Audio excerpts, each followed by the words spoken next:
ತಮಿಳುನಾಡು ರಾಜಕಾರಣ ಕ್ಷಣಕ್ಕೊಂದು ಬೆಳವಣಿಗೆ ಪಡೆಯುತ್ತಾ ಇದೆ. 108 ಸ್ಥಾನಗಳಲ್ಲಿ ಗೆದ್ದು ಸಿಂಗಲ್ ಲಾರ್ಜೆಸ್ಟ್ ಪಾರ್ಟಿ ಆಗಿರೋ ವಿಜಯ್ ಟಿವಿಕೆ ಪಕ್ಷ ಸರ್ಕಾರ ರಚನೆಗೆ ಕಸರತ್ತು ನಡೆಸ್ತಾ ಇದೆ.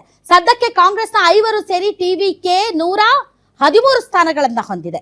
ಇನ್ನು 6 ಸ್ಥಾನಗಳು ಬೇಕಾಗಿರೋದ್ರಿಂದ ಪಕ್ಷದ ನಾಯಕ ವಿಜಯ್ ಎಡಪಕ್ಷಗಳಿಗೆ ಪತ್ರ ಬರೆದು ಬೆಂಬಲ ನೀಡುವಂತೆ ಕೋರಿದ್ದಾರೆ. ವಿಜಯ್ ಅವರು ರಾಜ್ಯಪಾಲ ರಾಜೇಂದ್ರ ವಿಶ್ವನಾಥ್ ಅರ್ಲೇಕರ್ ಅವರನ್ನ ಸತತ 2ನೇ ದಿನವೂ ಭೇಟಿಯಾಗಿದ್ದು ಲೋಕಭವನದಲ್ಲಿ ಸರ್ಕಾರ ರಚನೆ ಕುರಿತು ಸುಮಾರು 1 ಗಂಟೆ ಚರ್ಚೆ ನಡೆಸಿದ್ದಾರೆ. ಟಿವಿಕೆ ಸಿಂಗಲ್ ಲಾರ್ಜೆಸ್ಟ್ ಪಾರ್ಟಿ ಆಗಿದ್ರು ಸರ್ಕಾರ ರಚನೆ ಅವಕಾಶ ಕೊಡದ ಗವರ್ನರ್ ವಿರುದ್ಧ ತೀವ್ರ ಆಕ್ರೋಶ ವ್ಯಕ್ತವಾಗ್ತಾ ಇದೆ ತಮಿಳುನಾಡಲ್ಲಿ.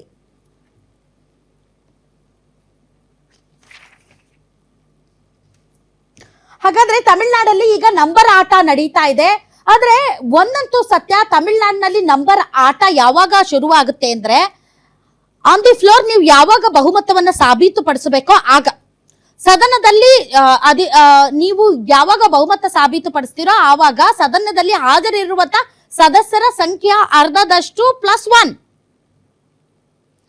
ಅದು ಬಹುಮತ ಸಾಬೀತು ಮಾಡಬೇಕು. ಯಾವಾಗ? ಅದು on the floor of house, ಲೋಕಭವನದ ರಾಷ್ಟ್ರಪತಿ ಅಂಗಳದಲ್ಲಿ ಅಲ್ಲ.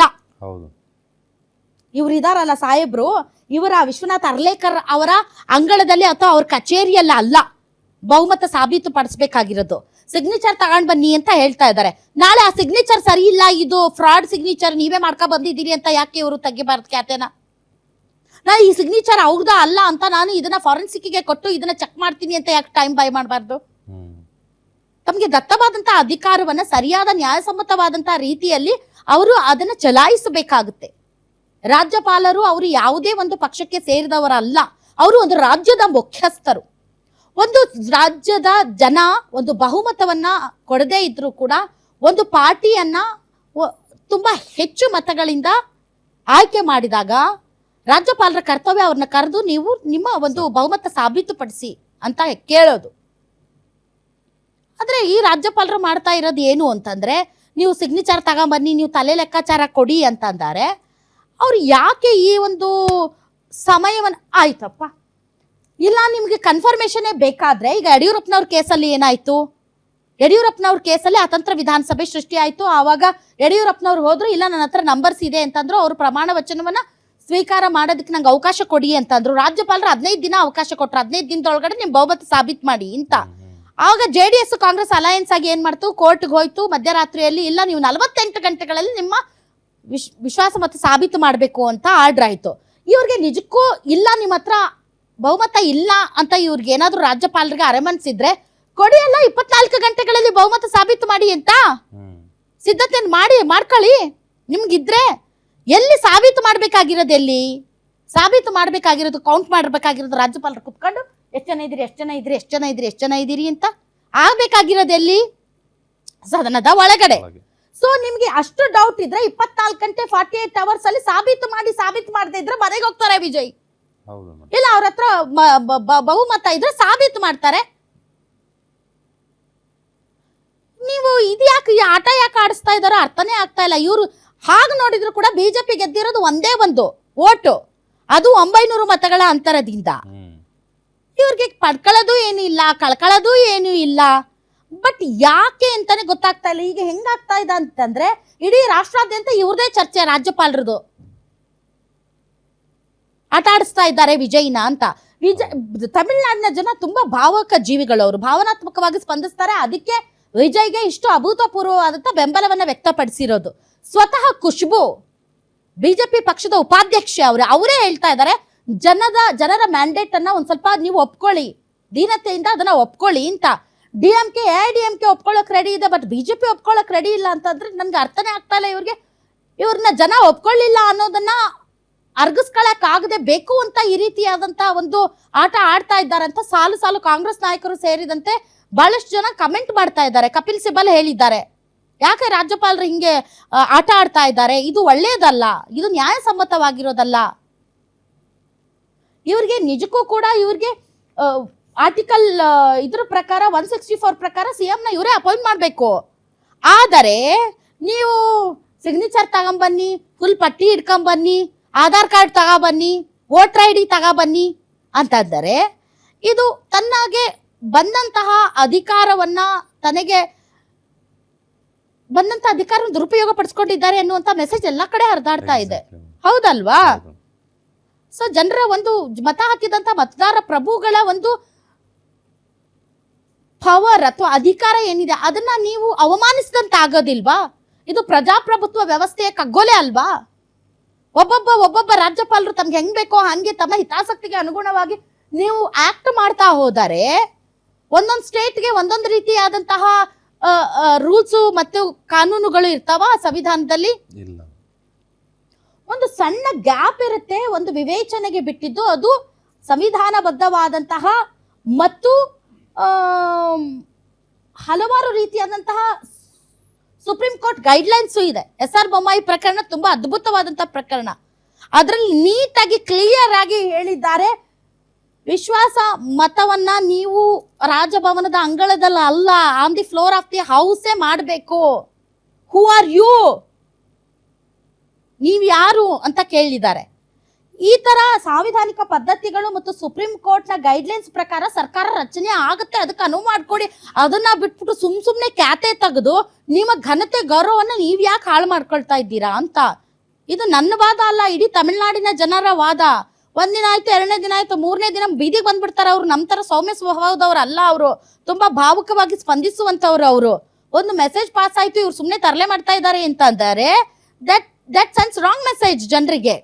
ಸೊ ಹಾಗಾದ್ರೆ ನಂಬರ್ ಲೆಕ್ಕಾಚಾರ ಈಗ ಆಯ್ತಪ್ಪ, ಈಗ 118 ತಗೊಬನ್ನಿ ಅಂತ ಹೇಳಂಗಿಲ್ಲ ಇವರು.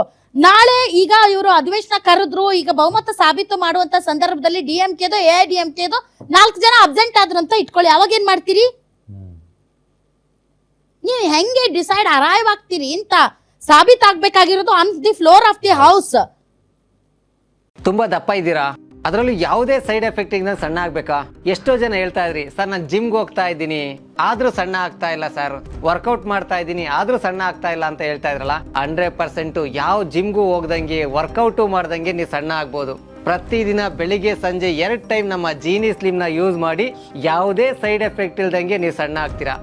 ಯಾಕೆಂದ್ರೆ ಜೀನಿ ಸ್ಲಿಮ್ ಒಂದು ಉತ್ತಮ ಆಹಾರ. ಸೊ ಇದು ನೀವು ಟೈಮ್ ಕೊಟ್ಟಷ್ಟು ಇದ್ರ ಕುದುರೆ ವ್ಯಾಪಾರ ಜಾಸ್ತಿ ಆಗ್ತಾ ಹೋಗುತ್ತೆ. ಟೈಮ್ ಕೊಟ್ಟಷ್ಟು ಒಂಥರ ಜನರ ಒಂದು ಅಭಿಮತ ಏನಿದೆ ಅದಕ್ಕೆ ವಿರುದ್ಧವಾದಂತಹ ಅಸಂವಿಧಾನಿಕ ಪ್ರಕ್ರಿಯೆಗಳು ಜಾಸ್ತಿ ಆಗ್ತಾ ಹೋಗ್ತವೆ. ಬಹಳಷ್ಟು ಸ್ಪೆಕ್ಯುಲೇಷನ್ಸ್ ಈಗಾಗಲೇ ಇಲ್ಲ, ET ರೇಡ್, ID ರೇಡ್, ಅದು ಇದು ಈ ರೀತಿಯಾದಂಥ ತನಿಖಾ ಸಂಸ್ಥೆಗಳ ಮೂಲಕ ಅವ್ರ ಮೇಲೆ ಒತ್ತಡ ಹೇರಿ ಅವರು AIDMK ಜೊತೆನೆ ಹೋಗುವಂತೆ ಅವರನ್ನ ಒತ್ತಡಕ್ಕೆ ಒಳಪಡಿಸಲಾಗ್ತಾ ಇದೆ ಅನ್ನುವಂತಹ ವಾದಗಳು ಕೂಡ ಬರ್ತಾ ಇದೆ. ಯಾಕಂದ್ರೆ AIDMK ಮತ್ತು BJP ಅಲಯನ್ಸ್ ಇರೋದ್ರಿಂದ BJP ಒಂದು ಸ್ಥಾನದಲ್ಲಿ ಗೆದ್ದಿದ್ರು ಕೂಡ we are the part of government ಅನ್ನುವಂತಹ ಒಂದು ಹೆಗ್ಗಳಿಕೆಗೆ ಪಾತ್ರರಾಗಬೇಕು ಅನ್ನೋ ಒಂದೇ ಕಾರಣಕ್ಕೆ ಹಿಂಗ್ ಮಾಡ್ತಾ ಇದ್ದಾರೆ ಅಂತ ಇನ್ನೊಂದು ಕಡೆ ವಾದ ಬರ್ತಾ ಇದೆ. ಸೊ ರಾಜ್ಯಪಾಲರಿಗೆ ಯಾವ ಇಂಟ್ರೆಸ್ಟ್ ಇರೋದಿಲ್ವಲ್ಲ, ಕೊಡಿ 24 ಗಂಟೆ ಟೈಮ್ ಕೊಡಿ. 24 ಗಂಟೆ, only 1 day. Already you wasted 2 days. Signature ತಾಂಬ ಅಂತ ನಿಮ್ಗೆ ಅಷ್ಟೇ, ನಿಮ್ಗೆ ಖಂಡಿತವಾಗಿ ನಿಮ್ಗೆ ನಂಬರ್ಸೇ ಬೇಕು ಅಂತ ಅಂದಾರೆ ನೀವು 24 ಗಂಟೆಗಳಲ್ಲಿ ಸಾಬೀತು ಮಾಡಿ ಅಂತ ಹೇಳಿ ಅವರಿಗೆ. 3 ದಿನ ಹಿಂಗೆ ಟೈಮ್ ಬೈ ಮಾಡ್ತಾ ಇದ್ದೀರಲ್ಲ ನೀವು. ಯಾರಿಗೆ ಹೆಲ್ಪ್ ಮಾಡೋದಕ್ಕೆ, ಯಾರಿಗೆ ಫೇವರ್ ಮಾಡಕ್ಕೆ? ನಿಮ್ಮ ಹತ್ರ ನಂಬರ್ಸ್ ಇಲ್ಲ ಅಂತಂದ್ರೆ, ಈಗ ಯಡಿಯೂರಪ್ಪ ಅವ್ರು ಹೋದಾಗ ಅವ್ರ ಹತ್ರ ನಂಬರ್ಸ್ ಇರ್ಲಿಲ್ಲ, 104 ಇತ್ತು ಅವ್ರಿಗೆ. ಬಟ್ ರಾಜ್ಯಪಾಲರು ಅವ್ರಿಗೆ ಕೊಟ್ರಿ ನೀವು ಅವಕಾಶ. ಅದು ಹಂಗೆ ಆಗುತ್ತೆ. ಯಾಕೆಂದ್ರೆ ನಿಮ್ದು ಪ್ರೀಪೋಲ್ ಅಲಯನ್ಸ್ ಇಲ್ಲ ಅಂತ ಅಂದಾರೆ, ನಿಮ್ದು ಚುನಾವಣಾ ಪೂರ್ವ ಏನಾದ್ರೂ ನೀವು ಮೈತ್ರಿ ಮಾಡ್ಕೊಂಡಿದ್ದರೆ, ನಿಮ್ಗೆ ಮೆಜಾರಿಟಿ ಬಂದಿದ್ರೆ ಫಸ್ಟ್ ಅವ್ರಿಗೆ ಹೋಗುತ್ತೆ. ಫಸ್ಟ್ ರಾಜ್ಯಪಾಲರು ಅವ್ರನ್ನೇ ಕರೆದು ಆಯ್ತಪ್ಪ ನೀವು ಸರ್ಕಾರ ರಚನೆ ಮಾಡಿ ಅಂತ ಹೇಳ್ತಾರೆ.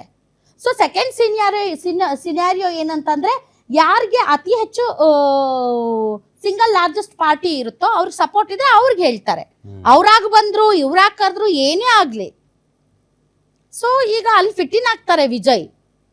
ಅವ್ರು ಸಾಬೀತು ಮಾಡ್ತಾರೋ ಮಾಡಲ್ವೋ ಆ ದಿನಕ್ಕೆ ಅಲ್ಲಿ ಬಂದಿರುವಂತಹ ನಂಬರ್ಸ್, ಆ ಲೆಕ್ಕಾಚಾರದ ಅರ್ಥಮೆಟಿಕ್ ಪ್ರಕಾರ ಅವತ್ತು ಡಿಸೈಡ್ ಆಗುತ್ತೆ. ಬಿಡಿ, ಪ್ರಜಾಪ್ರಭುತ್ವದ ಅದ್ರ ತಂತಾನಾಗಿ ತಾನು ವ್ಯವಸ್ಥೆ ಅದ ಕೆಲಸ ಮಾಡೋದಕ್ಕೆ ಬಿಡಿ. ಅಲ್ಲ, ಜನ ಸುಮ್ನೆ ಅಂತೂ ಓಟ್ ಹಾಕಿಲ್ಲ ವಿಜಯ್ಗೆ ಅಲ್ವಾ, ಸುಮ್ನೆ ಹಾಕಿದ್ದಾರ? 10%, 12%, 11% ಇಷ್ಟು ವರ್ಷಗಳಿಂದ ಆಡಳಿತ ನಡೆಸಿರುವಂತಹ ದೊಡ್ಡ ದೊಡ್ಡ ಪಾರ್ಟಿಗಳದ್ದು ಕಿತ್ತಿ ಇವ್ರು ಕೊಟ್ಟಿದ್ದಾರೆ ಅಂದ್ರೆ ಜನ ಬದಲಾವಣೆ ಬಯಸ್ತಾ ಇದ್ದಾರೆ ಅಂತ ಅರ್ಥ ತಾನೆ. ಕರ್ನಾಟಕದಲ್ಲಿ 1%, 2% ಮಾತ್ರ ವೋಟ್ ಬದಲಾವಣೆ ಒಂದು ಪಕ್ಷದ ಭವಿಷ್ಯವನ್ನ ನಿರ್ಧಾರ ಮಾಡುತ್ತೆ. ಇಲ್ಲಿ 10% 11% ಕಿತ್ತಿರೋದು ಓಟು ಅಂದ್ರೆ ಅರ್ಥ ಜನ ಒಂದು ಬದಲಾವಣೆಯನ್ನ ಬಯಸ್ತಾ ಇದ್ದಾರೆ. ಆ ಬದಲಾವಣೆಯನ್ನ ನೀವ್ಯಾಕೆ ತಡೀತಾ ಇದ್ದೀರಿ? ಹೌದಲ್ವಾ? ಸೊ ಈಗ ನಂಬರ್ ಗೇಮ್ ಅಲ್ಲಿ ತಮಿಳುನಾಡಿನ ಒಟ್ಟು ಅಸೆಂಬ್ಲಿ 234 ಅಂದ್ರೆ ಅದರ ಅರ್ಧದಷ್ಟು ಅಂದ್ರೆ 117 ಆಗುತ್ತೆ. 117 ಪ್ಲಸ್ 1 118 ಆಗುತ್ತೆ. ವಿಜಯ್ ಅವರ ಟಿವಿಕೆ ಪಕ್ಷ 108 ಸ್ಥಾನ ಗೆದ್ದಿದೆ. ಕಾಂಗ್ರೆಸ್ ಪಕ್ಷದ 5 ಶಾಸಕರು ಈಗಾಗಲೇ ಬೆಂಬಲ ವ್ಯಕ್ತಪಡಿಸಿದ್ದಾರೆ. ಅವ್ರು ಮಾಡಿರೋದು ಎಷ್ಟರ ಮಟ್ಟಿಗೆ ಸರಿ ಅದು ಬೇರೆ ಚರ್ಚೆ, ಆ ಚರ್ಚೆನೂ ಮಾಡೋಣ. ಇನ್ನು ಟಿವಿಕೆ ಸಂಖ್ಯೆ ಈಗ 113ಕ್ಕೆ ಏರಿಕೆ ಆಗಿದೆ. ತಾಂತ್ರಿಕವಾಗಿ 112 ಅಂತ ಹೇಳಲಾಗ್ತಿದೆ. ಮ್ಯಾಜಿಕ್ ನಂಬರ್ ತಲುಪೋದಕ್ಕೆ ಇನ್ನು 6 ಶಾಸಕರು ಬೇಕು. ಈಗ ವಿಸಿಕೆ 2 ಮತ್ತು ಸಿಪಿಐ ಸಿಪಿಎಂ ನ ತಲಾ 2 ಒಟ್ಟು 4 ಶಾಸಕರ ಬೆಂಬಲ ಪಡೆಯಲು ವಿಜಯ್ ಸರ್ಕಸ್ ಮಾಡ್ತಾ ಇದ್ದಾರೆ. ಈಗಾಗಲೇ ಡಿಎಂಕೆ ಹೇಳಿದೆಯಂತೆ, ನೋಡಿ ನಾವೇನ್ ಡಿಸ್ಟರ್ಬ್ ಮಾಡೋದಕ್ಕೆ ಹೋಗೋದಿಲ್ಲ, ಇವರು ಜನ ಇವ್ರಿಗೆ ಬೆಂಬಲ ವ್ಯಕ್ತಪಡಿಸಿದ್ದಾರೆ, ಇವರು ಆಳ್ವಿಕೆ ನಡೆಸಲಿ, ನಾವು ಅವ್ರಿಗೆ ಯಾವುದೇ ರೀತಿಯಂತ ತೊಂದರೆ ಕೊಡಲ್ಲ, ಮತ್ತು ನಮ್ಮ ಜೊತೆ ಇರುವಂತ ಅಲಯನ್ಸ್ ನ ಪಾರ್ಟಿಗಳು ಅವ್ರು ಮೊದಲಿಗೆ ಅವ್ರು ಡಿಸೈಡ್ ಮಾಡ್ಲಿ, ಅವ್ರದೊಂದು ಪಾರ್ಟಿ ಮೀಟಿಂಗ್ ಮಾಡಿ ಅವ್ರು ಏನ್ ಡಿಸೈಡ್ ಮಾಡ್ತಾರೋ ಅವ್ರು ಮಾಡ್ಕೊಳ್ಳಿ, ನಮ್ಗೆ ಇದಕ್ಕೆ ಯಾವ ಅಭ್ಯಂತರ ಇಲ್ಲ ಅಂತ ಡಿಎಂಕೆ ಕೂಡ ಹೇಳಿದೆ. ಅದರ್ವೈಸ್ ಕಾಂಗ್ರೆಸ್ ಪಾರ್ಟಿ ಬಗ್ಗೆ ಅವ್ರಿಗೆ ಬೇಸರ ಇದೆ. ಈಗ ಕೆಲವೊಂದು ನಿರ್ಣಯಗಳನ್ನ ಅವ್ರು ತಗೊಂಡಿದ್ದಾರೆ ಒಂದು ತಮ್ಮ ಪಾರ್ಟಿ ಮೀಟಿಂಗ್ ನಲ್ಲಿ. ಸೊ ಅದರಲ್ಲಿ ಕಾಂಗ್ರೆಸ್ ಬಗ್ಗೆ ಬೇಸರವನ್ನ ವ್ಯಕ್ತಪಡಿಸಿದ್ದಾರೆ. ಆ ಬೇಸರ ಸಾಧುನೆ, ಅದರ ಬಗ್ಗೆ ನಾವು ಡಿಸ್ಕಸ್ ಮಾಡೋಣ. ಸೊ ಈಗ 4 ಶಾಸಕರು ಅವರು ಇವ್ರ ಜೊತೆ ಇದ್ದಾರಾ ಇಲ್ವಾ ಅಂತ ಡಿಸೈಡ್ ಆಗ್ಬೇಕಾಗಿರೋದು ಎಲ್ಲಪ್ಪ. ಎಲ್ಲರೂ ಕೇಳ್ತಿರುವಂತ ಏಕೈಕ ಪ್ರಶ್ನೆ, ಎಲ್ಲಿ ಡಿಸೈಡ್ ಆಗ್ಬೇಕು? On the floor of the house. ಕೊಡಿ, ಅವ್ರು ಕೊಡಿ 24 ಗಂಟೆನೋ 48 ಗಂಟೆನೋ, ಸಾಬೀತು ಮಾಡ್ಲಿಲ್ಲ ಅಂದ್ರೆ ಮುಗಿದೋಯ್ತು. ಬೇರೆ ಪಕ್ಷ ಐ ಡೋಂಟ್ ನೋ ಅವ್ರಿಗೆ ಏನ್ ಹಿತಾಸಕ್ತಿ ಇದೆ. ಇವಾಗ ನಾವು ನೋಡಿದೀವಿ, ನಮ್ ಕಣ್ ಮುಂದೆ ಬಹಳ ಎಕ್ಸಾಂಪಲ್ ಇದೆ. ನಮ್ ಕರ್ನಾಟಕನೇ ದಿ ಬೆಸ್ಟ್ ಎಕ್ಸಾಂಪಲ್ ನೀವು ತಗೊಳ್ಳಿ. ನಮ್ ಕರ್ನಾಟಕದ SR ಬೊಮ್ಮಾಯಿ ಅವರ ಕೇಸ್ ಏನಿದೆ ಅದು ಇಡೀ ರಾಷ್ಟ್ರದಾದ್ಯಂತ ಹಲವಾರು ಬಾರಿ ಇಂಥ ವಿಷಯಗಳಲ್ಲಿ, ಎಸ್ಪೆಷಲಿ ರಾಜ್ಯಪಾಲರ ಅಧಿಕಾರ ಮತ್ತು ಸರ್ಕಾರ ರಚನೆಯ ಸಂದರ್ಭದಲ್ಲಿ, ಮುಖ್ಯಮಂತ್ರಿಗಳನ್ನ ಅಪಾಯಿಂಟ್ ಮಾಡೋ ಸಂದರ್ಭದಲ್ಲಿ ಈ ಒಂದು ಸುಪ್ರೀಂ ಕೋರ್ಟ್ನ ತೀರ್ಪು ಏನಿದೆ ಒಂದು ತೀರ್ಪು ಅಂತ ಹೇಳ್ತಾರೆ, ಅದು ನಮ್ಮ ಮುಂದೆ ಇದೆ. ಯಡಿಯೂರಪ್ಪ ಅವ್ರ ವಿಚಾರದಲ್ಲಿ 104 ಇದ್ರು ಕೂಡ ಅವ್ರಿಗೆ ನೀವು ಪ್ರಮಾಣ ವಚನ ಸ್ವೀಕರಿಸಿ ದೋದಿನ್ಕ ಸಿಎಂ ಅನ್ನೋ ತರದಲ್ಲಿ ಆಗೋಯ್ತು ಯಡಿಯೂರಪ್ಪನವರು ಚರಿತ್ರೆಯಲ್ಲಿ. ಅದು ಇರಬಾರ್ದು ಅನ್ನೋ ಕಾರಣಕ್ಕೆ ಅವ್ರು ಮತ್ತೆ ಆಪರೇಷನ್ ಕಮಲ ಮಾಡಿದ್ರು, ಮತ್ತೆ ಮುಖ್ಯಮಂತ್ರಿ ಆದ್ರು. ಅವ್ರ ಹತ್ರ ನಂಬರ್ಸ್ ಇಲ್ಲ.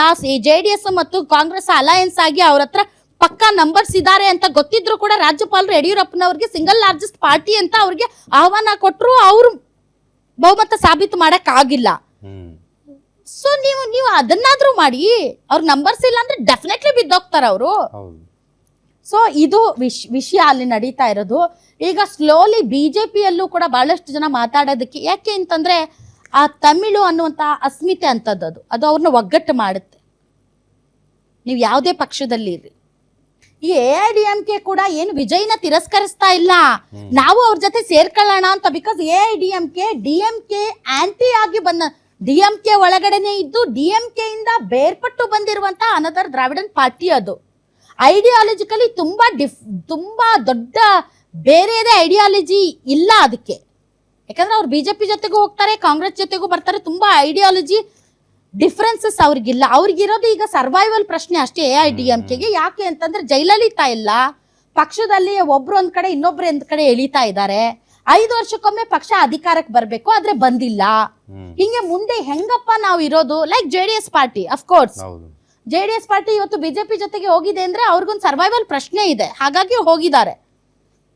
ಚುನಾವಣಾ ರಾಜಕೀಯದಲ್ಲಿ ನೀವು ಸರ್ವೈವ್ ಆಗೋದು ತುಂಬಾ ಇಂಪಾರ್ಟೆಂಟ್. ಹಾಗಾಗಿ ಅವ್ರಿಗೆ ಈಗ ಬಿಟ್ಕೊಟ್ಬಿಟ್ರೆ 10-15 ವರ್ಷ ವಿಜಯ್ನ ಯಾರು ಅಳ್ಳಾಡ್ಸಕ್ ಆಗೋದಲ್ಲ ತಮಿಳ್ನಾಡಲ್ಲಿ. ಬಟ್ ಜನ ದೇಶಕ್ಕೆ ಬಗ್ಗಲೇಬೇಕು. ನಿಮ್ಮನ್ನ ಸಾರಾಸಗಟಾಗಿ ತಿರಸ್ಕರಿಸಿದ್ದಾರೆ ಜನ. ಅದನ್ನ ನೀವು ಅತ್ಯಂತ ದೀನತೆಯಿಂದ ಸ್ವೀಕರಿಸಬೇಕು. ಎಸ್, ಜನ ಬೇರೆಯದ್ದೇ ನಮ್ಮ ಹತ್ರ ಬಯಸ್ತಾ ಇದ್ದಾರೆ, ಜನ ಬದಲಾವಣೆ ಬಯಸ್ತಾ ಇದ್ದಾರೆ. ನಮ್ಮನ್ನ ನಾವು ಮತ್ತೆ ರೀಅಡ್ಜಸ್ಟ್ ಮಾಡ್ಕೊಳ್ಳೋಣ ಅಂತ ನೀವು ಮತ್ತೆ ಬೌನ್ಸ್ ಬ್ಯಾಕ್ ಆಗ್ಬೇಕೇ ಹೊರತು, ಅದನ್ನ ಬಿಟ್ಟು ಈ ಬ್ಯಾಕ್ ಡೋರ್ ಪಾಲಿಟಿಕ್ಸ್ ಇದೆಯಲ್ಲ, ಹೇಗಾದ್ರೂ ಮಾಡಿ ನಮ್ದು ಅಂತ ಏನೋ ಇರಬೇಕು ಅಂತ, ಇದು ಸರಿ ಇಲ್ಲ. ಸೊ ಹೀಗಾಗಿ ರಾಜ್ಯಪಾಲ ರಾಜೇಂದ್ರ ವಿಶ್ವನಾಥ್ ಹರ್ಲೇಕರ್ ನಮ್ಮ ಗೋವಾದವರು, ಸೊ ಅವ್ರು ಇವತ್ತು ಈ ವಿಚಾರಕ್ಕೆ ಚರ್ಚೆ ಆಗ್ತಾ ಇದ್ದಾರೆ ಸಿಕ್ಕಾಪಟ್ಟೆ. ಮುಂದಕ್ಕೆ ಹೋಗೋಣ.